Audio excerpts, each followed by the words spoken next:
Assalamualaikum. Halo teman-teman semua.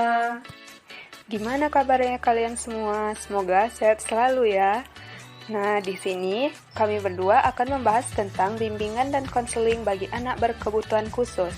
Sebelum memulai pembahasan, kami berdua akan memperkenalkan diri terlebih dahulu. Nama aku Nadia Darasinta. Dan aku Fadilatul Hani.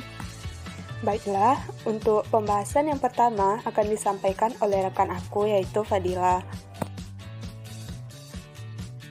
Di sini aku akan membahas tentang anak berkebutuhan khusus. Apa sih anak berkebutuhan khusus itu? Yuk simak penjelasannya. Nah, anak berkebutuhan khusus itu adalah anak yang memiliki kekurangan dalam kesehatan secara fisik maupun mental. Selain itu, ia juga anak yang tumbuh dan berkembang dengan berbagai perbedaan dengan anak-anak pada umumnya. Nah, selanjutnya, apa itu konseling untuk anak berkebutuhan khusus?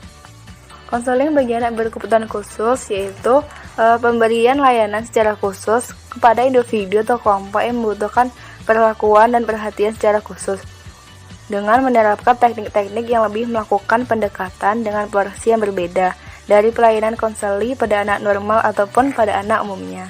Nah, yang selanjutnya, tujuan layanan bimbingan dan konseling bagi anak berkebutuhan khusus. Layanan bimbingan dan konseling bagi anak berkebutuhan khusus bertujuan agar setelah mendapat layanan bimbingan dan konseling, anak dapat mencapai penyesuaian dan perkembangan yang optimal sesuai dengan sisa kemampuannya, bakat, dan nilai-nilai yang dimilikinya. Selanjutnya akan disampaikan oleh rekan saya yaitu Nadia. Baiklah, di sini aku akan melanjutkan pembahasan yang sebelumnya, yaitu mengenai fungsi bimbingan konseling. Dapat dibedakan menjadi yang pertama itu fungsi pencegahan atau preventif.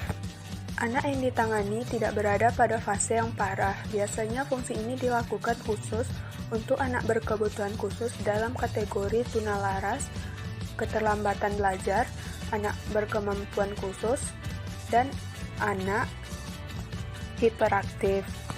Lalu selanjutnya itu ada fungsi pemahaman, yaitu mempunyai pemahaman yang lebih detail antara lain pemahaman personal.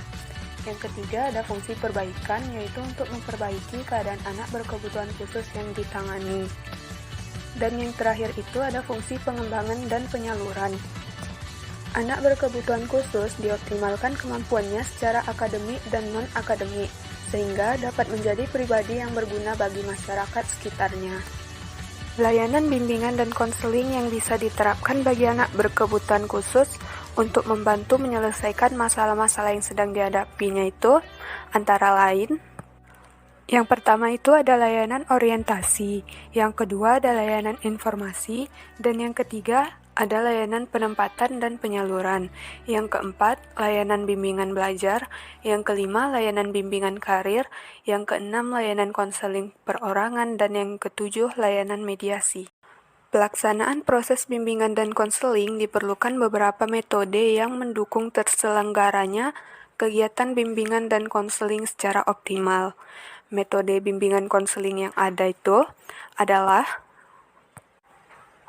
ada metode wawancara atau interview, metode directive method atau metode direktif, dan yang ketiga, metode non-direktif atau tidak mengarahkan. Sekian pembahasan kami mengenai bimbingan dan konseling bagi anak berkebutuhan khusus. Wassalamualaikum.